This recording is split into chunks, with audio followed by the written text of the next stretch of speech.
All right, Alex. Will you be very honest in this video? 100%, as always. All right. 10 years in Malta. The Let's good, get started. the bad, and the real. We'll start with the good. Yeah. I think people will wait for the bad. So Watch guys, stay time. until the end of the video. What made you fall in love with Malta? I fell in love with Malta twice. Okay. It was love at first sight when I moved in Malta in 2015, 10 years ago.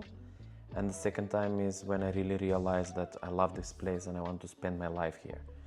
So this comes after a few years of living here. To some people it can come within the first year, to some people can come within 3 years. But for me it was love at first sight, and then I officially said, I love this place, I want to continue living here. Well, speaking about all these things, what is your favorite things about living here? My favorite things, I think I might mention them. The weather, Maybe the three. people. Maximum. Only three? Only Oh three. no, there is more. 5. The weather, the people, the blue sky, the overall feel that you'd feel like you're not invading the place because it's so multinational, so you feel more free and more open. And maybe even the beach clubs, the parties, everything that you can do for entertainment. People here, how open we are and how welcoming and accepting we are in everything. True. Yes. And how has Malta changed for the better over the past 10 years? Oof. I think that it changed a lot in better. There are certain things that they got worse, but We're gonna many talk things. about that. Are we gonna talk about it? We're coming to the bad second side. part of the video. The thing that really changed on the island, I think, is the infrastructure. Yes, we do have more cars on the island and more people moving in Malta. Sure. But at the same time, I think that the authorities, they really try to help a lot when it comes to the traffic. And they helped out a lot with the new junctions that we have, flyovers, roundabouts that they do on the island. And I think this is the better side. What part of Maltese culture do you really connect with as a foreigner? You know, I think that when you live here for a long time, you kind of inhale and you absorb a lot from the Maltese culture and tradition. When the festas are arriving, you are excited for the festa that you live in. For example, you live in Sliema, so you're excited for the festa in Sliema. You want to see the fireworks, the people, you want to go out to eat, you want to have fun with your friends and meet new people. The same for me in Zuri. We have two, which is good for us. I like both of them. I'm not gonna say which one I like more. And also the cuisine. You know that I have a thing for myself that I always want to have the Maltese ravioli with the Maltese sauce at least once to twice a month. And bracioli as well, which is meat wrapped. These are the two things. So I think that I have this type of culture that I took from the cuisine and the festas as well. Okay. And for your audience, would you say that it is easy to connect with that Maltese culture in general? It is very easy because the food, it's not a different food than what you eat in European countries. I think it's just a different way of how they're cooking it. So it's easy. It's not a taste that you go, ugh. It's a taste that you go, that's different and it's tasty. And I mean ravioli. They are maybe Italian, I don't know, but the Maltese sauce with garlic and tomato, So good. voila, yeah. Can you share with us some hidden gems or local spots No, about Malta? No? they're not Alright, gonna be next. hidden anymore. No, if I have to spare two of them at least, I love the Blue Grotto, maybe because I even live around the area. Yeah. So for me, it's always a nice getaway. Summertime it can get very busy because of tourists, but there are certain spots that you can just, you know, sneak away and do yoga, meditation, chill, relax, watch the boats passing by. True. This is a really nice place. Not really the hidden gem because a lot of people know it, but there are surrounding areas that you can go and not many people know. Like Asri, when I was recording another video, remember when we climbed and I went down to do my 10 years living in Malta? Yeah. That's a very nice spot, not many people know about. Yeah. And then another place, it's Kalanka Bay. I even have a video about this few years ago and I disclosed it as a hidden gem. I got a backlash from locals. Well, let's switch to the bad side of Oh, Malta. I think this is the one that people are interested to know more about. You mentioned like a lot of people during the summer and everything. Yeah. Do you have anything that is actually frustrating you? Is that frustrating you? You know, there isn't anything in Malta that frustrates me. Okay. Because I'm used to it's a lifestyle that you will have anywhere around the world. Yeah. What it really frustrates me is the fact that we as I mean even the locals, but we as non-Maltese, we jump on a bandwagon of talking crap about Malta and Okay. pointing out things like traffic or construction or safety or whatsoever and making it to look like only in Malta. And it drives me nuts because people are pointing out things that are everywhere. Like people say they take a photo of a bus station with a lot of people. Only in Malta, use the public transport, they say. Bro, you have this everywhere. You have bus stops which are in a prominent areas that they're gonna be full. You have people that they work in these areas. Of course, what do you expect to make 10 different bus stops in the area? The places are limited. Or when people start jumping on the bandwagon talking about the construction in Malta, it's everywhere. Not only in Malta, in many big cities around the world is like that. Traffic, the same. I remember when I was in Germany, in Munich, I saw from the train the traffic jam at 4 p.m. And my friends with me in that time, they told me, oh, this will last for 2 hours. I'm like, well, I've never been stuck in traffic in Malta for 2 hours. I've been stuck in traffic in my country for an hour. And my city, Skopje, you've been, you know how it is. Yeah. It's the size of Malta. And we do have the same issues when it comes to traffic, if we call them issues. Me, no. So this is the thing that really frustrates me, when people start to bash down Malta and crap about Malta for the things that are everywhere. In every country is the same, unless you live in a village and you need a connection on a highway from the village to the city. Once you arrive in the city, you start experiencing the traffic jam. Okay. I'm gonna get a lot of backlash for saying this from non-Maltese, I'm pretty sure. Most I don't probably. care. Well, speaking about all this frustration about, what you just explained, what were the challenges that you have maybe faced living in Malta for the long term? Like you've been here 10 years. Yeah. That's a lot. Wow. I think that the first challenges, it's pretty much to everyone that they moved to Malta at the beginning. Okay. It's the fear of unknown, what could potentially happen, because we all come with an expectation here, We all are like, wow, sun vibes, and then when we actually move in, the fear of unknown is, finding the apartment, finding your new friends that you will be hanging out with, finding the job if you're coming over to look for a job opportunity in Malta. So these were the things that I faced as challenge at the beginning, which were very easy, to be quite frank. And now I make them easier for people. People can book a consultancy call with me and I can help them out to sort out all of the things. Self-promo. This video is sponsored by myself. Yes, guys, you have my Calendly link down in the description of today's video, where you can just book straight away a call with me to get more information about Malta. Back to your question. A very good answer, really. So nothing really major when you were living in Malta? No, there were other challenges that I faced. For example, this is the beginning. For me, it's in stages. Okay. Since I've been here for a long time. So at the beginning was to find an apartment, work, friends. And then the second part as a challenge, I would say, when I was buying a property in Malta. So here you face challenges being a foreign person. I lived in Malta for many years until I was eligible to apply even for a loan from a bank and all of that. Yeah. So here you have different challenges that you face. Bureaucracy, and then you have new challenges when you move into an apartment where you need to furnish the apartment. So I had different stages. Okay. And one of the biggest challenge for me, which has been ongoing throughout my entire decade of living in Malta, was having a consistent friendship with non-Maltese people, because Maltese people, they live here, but foreign people, they move and then they decide to leave the island. So this was a challenge for me. All right. And I'm scared for other friends that they might move out. One of them is looking at me at the moment. No. Okay, Though, speaking about leaving, Okay. have you ever considering leaving the islands?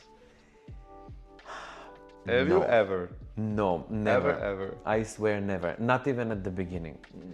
I think I feel it. No, never. I swear. Malta, Alex in Cyprus. This is what I wanted to say. No, there are things that right out of the bed, no, never. I never felt the urge that I want to leave the island. And it never crossed my mind. Alright. But of course, people sometimes they do ask me this question, and my answer always is, if I have to, because you never know what might happen. I personally don't want to leave the island. I love it. But if I have to one day, I would move out to another competition. Cyprus, Canary Islands, Bahamas, Bora Bora, Maldives. What is something that you wish you knew before you moved to Malta? I wish I knew that it's so easy to fall in love with this island, make it home, and never want to go back to your home island. By the way, it's the Home bad, country. the bad slide, huh? The bad slide. questions. Yeah. Oh. Yeah. You haven't said anything bad about Malta. This is my answer. No, if I wish I knew that the I mean it's everywhere, but here in Malta the rents they go high year by year. Yeah. For me nowadays it's not a problem since I own a property, but someone that is coming over to Malta, I think they need to be ready that when they live in one apartment and they have a contract for 1 year, expect the second year your property to go up. Yeah. You will get a notification about this, but expect it. Next question, Alex. How do you handle the things like bureaucracy, driving, overdevelopment? How do you handle this? I will start from the overdevelopment since the last point, if you don't mind. Certain areas of Malta are overdeveloped, like Sliema and St. Julian's. St. Julian's, there is a certain part, like the Pacheville area and the surroundings, that for me, in my opinion, are overdeveloped. I think it's too cramped. This is the only place that I see in Malta is overdeveloped. But at the same time, this is the hub for the nightlife. And I'm pretty sure that people know where they're going into if they decide either to live around this area or to visit as tourists. I don't mind it because I don't live in it, and I do go occasionally over there, and I'm ready to know what to experience. How has your day-to-day life evolved over the decades? I speak a lot. I try to say it in a shorter way because I don't want this video to be very long, guys. Sorry. It's already long. Yeah, I feel it. It's like 20 minutes so far. You know, I think that my day-to-day life has evolved because of changes in my life, my personal life, my work life, and the overall environment around me. I think it was one thing when I used to live in Gzira and in Amsida for the first 6-7 years of my life in Malta, because I used to work in that area, so for me it was very easy. I was walking. But when I moved to Zuri in my own apartment, that's when I had different day-to-day life and different challenges when I had to drive and get to a certain point, and sometimes you drive for 20 minutes, sometimes you drive for half an hour, 40 minutes max. And I think that nowadays for me it's easy because I have my own routine and I know my own way of how to avoid traffic, how to find parking. Yeah. So after 10 years you can say that you definitely can evolve and still grow in Malta and have a normal life. It's not like for so many foreigners, they just come for like a year or two just to like collect money or just have an experience and then they leave. But for you, as an example, you're staying here for 10 years and you have grown up, you have evolved, your day-to-day has evolved as well. So that's the real stuff. Yeah. That's a good one. We should have invited some of your related to answer that one, but do you feel accepted by the local community? 100%. 100%? Yeah. I have met local people from different parts of the island, north, central, south, and they all share the same thing, the warmth when they talk to you, the smile, the vibe. I have friends in Malta that I know them from day one and I'm still friends with them and I go out with for dinner, for lunch, for picnic, for barbecues over the summertime, and I still have the same opinion. I still feel the same love and respect that they give to me now as it was 10 years ago. It didn't change. And I have never felt like, oh, I'm itching my nose all the time. I'm a fight with someone in the comment section. Oh no! What is the reality of making a living in Malta? as a foreigner? Ooh, making a living, it depends on what we are addressing this to, whether it's making a living like financial status. If you would like to make living in Malta when it comes to money, you need to be with a mindset driven to making money, not as an employee. Because as an employee over here on the island, you fall down in a bracket that you will just exist. You would not make enough money for you to have a good financial freedom. Okay. If you have your own businesses, it's a completely different thing. Then if you're making living in Malta when it comes to family, like getting married and having your kids and all of that, from experience of my friends that they make families and kids, I can say that they're very happy from what I have seen. I have friends that they have 3-year-olds. You know that many of my friends, they got pregnant over COVID time. Of course. So now they're all like 3-4-year-olds and their kids. Nothing else to do. It's so funny, I think so. So from their experience, I can see that they're very happy. We talked about it, but I would like to ask that answer at the end here. So, how has Malta shaped who you are today? Has it changed you? Have you became better? You know, How would you summarize it? oh my God, I speak a lot. I got stronger because in Malta, I started on my own and I had to do a lot of things on my own and I evolved. Okay. And I'm very thankful for all the people that I met along the way. And another thing that Malta really helped me was overcoming anxiety and a bit of depression as well, considering I live in a place that it's predominantly sunny. I think this is one of the key points why I really love Malta, because it brought up a lot of positive energy out of me. I'm super hyper, super positive always, but I think that in Malta I went just like another level. You mentioned Dubai. Yeah. If you were to choose Malta. right now, Malta, you don't have to ask me, other people ask me the same. and don't even say why. I love Dubai, it has its own vibe, but Malta is the place for a lifetime. Dubai is for quick bucks. Make your money over there, buy property somewhere, rent it out or invest, turn over those money into something and then have Malta as your hub forever. All right, Alex, this is finally the last question. You got tired of me talking? No, never. Thank you for all this very useful information. The last question is, what are the advices that you would give to someone who is thinking about moving to Malta?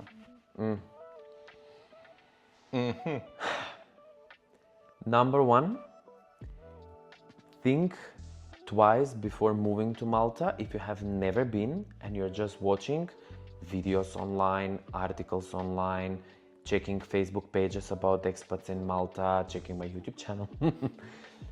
Think twice, because it's not a place that you can just move in without visiting. You really need to move into, feel the vibe and understand the culture, the tradition and the way of lifestyle, the way of living. Once you experience this, you would know whether this is a place for you or no. You need to be very strategic with it and you need to bring money, because you need to pay rent, you will have a lower salary than expected, the cost of living is a bit high, you're in a new place, you're gonna want to explore it, visit different areas, spend money, meet new people, go out, you know. So you really need to bring some money with you. And this is the point for everyone that is moving to Malta. True. Because there are people that they have like 2,000 budget, which is not enough. And if you ask me as an advice, I would say that definitely if you want to move to Malta, you need to have 5,000 at least. Because if you want to rent a property on your own, you need to pay the first rent, you need to pay security deposit, you need to pay the real estate agency fee with an 80% tax on it. Correct. And then you have to have a whole month of working and then get paid for it. So you really have quite a lot of expenses at the beginning. So 5K saving on the side. Yeah, unless you are moving with one more person or friends or anything. Exactly, then you can split costs and it will be way more easier. I have so many other advices. Maybe I should make a video, all the advices I have about living in Malta. And I think that we are done here. Yes, we are. Yeah, thank you. Thank you. Wow, we did it! I hope people will enjoy the scenery as well, so beautiful. Yeah, it's nice.